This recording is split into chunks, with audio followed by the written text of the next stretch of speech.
Hey you guys, it's Mandy Sims and I am here to give you what I know about how to sell. Not that I'm the authority, but I feel like maybe I can give you a little bit of knowledge. My background and what I did before becoming a mascara artist, well, aside from raising twins for 10 years, but before that, I had a career in outside sales.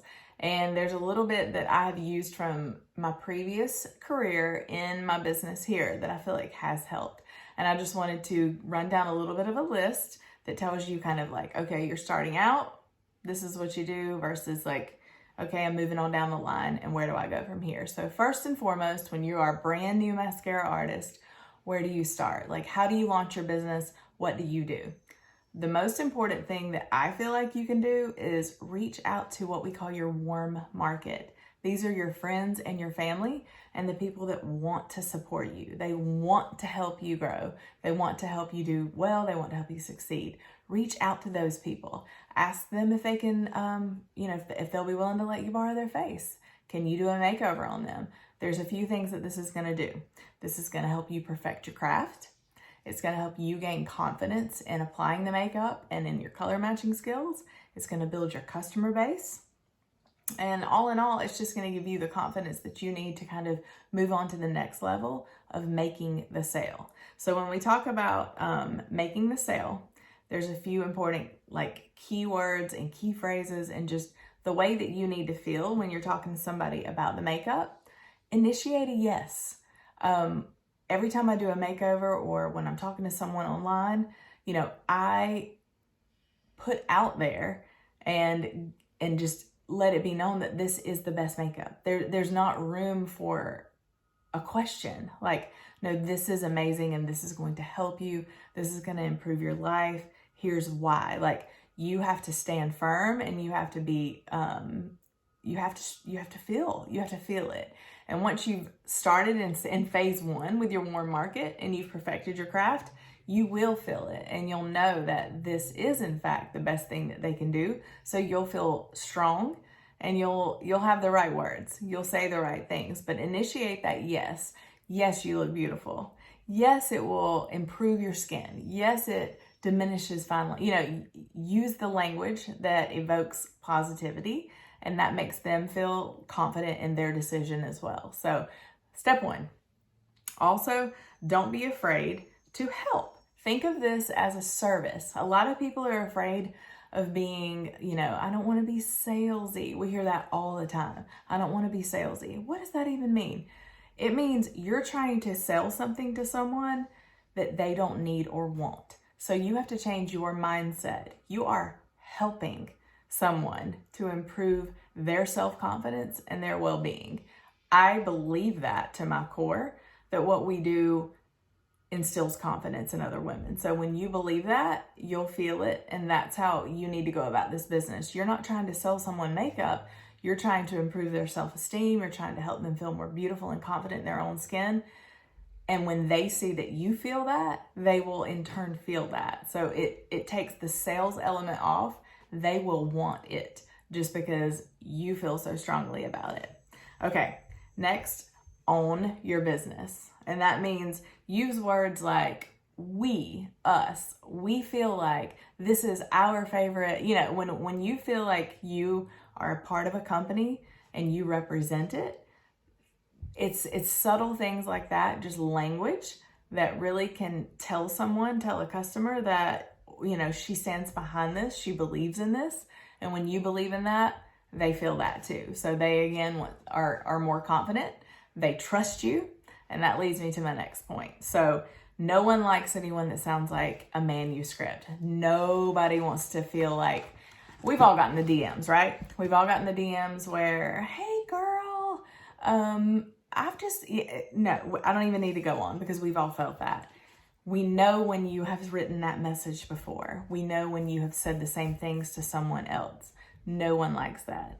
They want the genuine you. They want the raw you. They want to talk to you. And so another element of being successful in this business is being genuine and showing them your real self. Don't be afraid to mess up. Don't be afraid to go live and think that you might look silly or that something might not go right. That's when it's the best. Like when you show your flaws and your errors. You're human. You're just another woman and another mom and another person just, putting yourself out there. People relate to that. They want relatability. And when you can be relatable, people want to buy from you. They trust you. And I feel like that's almost something that, I feel very like that's a big responsibility when people feel like they trust me, right? So it's a two-way street, and you'll begin to like develop a customer base, both from your warm market, that's where it starts, but then you roll into a position where those people refer you to their friends and family. You've stepped on social media.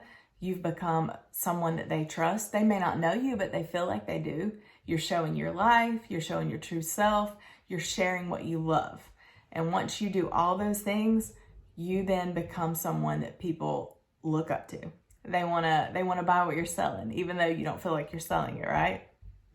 So, those are just kind of like things to do inwardly that can help project getting the sale. Another thing is if you're just looking for steps to take, things aren't coming quite so easily on social media. Instagram isn't rolling through like you expected it to. Your Facebook Lives don't have a ton of people watching. That's okay. First of all, stay the course, because it doesn't happen overnight. And the more impressions that people see, it takes an average of 7 impressions for someone to buy what you're selling. So keep it going. People are watching you, and the more you do it and the more they watch you, it will come over time. So be consistent. But most importantly, learn how to think outside the box, and don't compare yourself to another artist. We all run our businesses differently. We all run our businesses in the ways that we found that work for us. So what works for someone might not work for you. What works for a teammate might not work for you. You've got to learn to think outside the box and be creative and find the way that suits you and your personality. I have people on my team that do not sell on social media at all. They host in-home parties. They do drop-ins. They do mom's morning out makeover. They think outside the box and do things that suit their lifestyle and their personality. So don't be afraid to just do it your own way.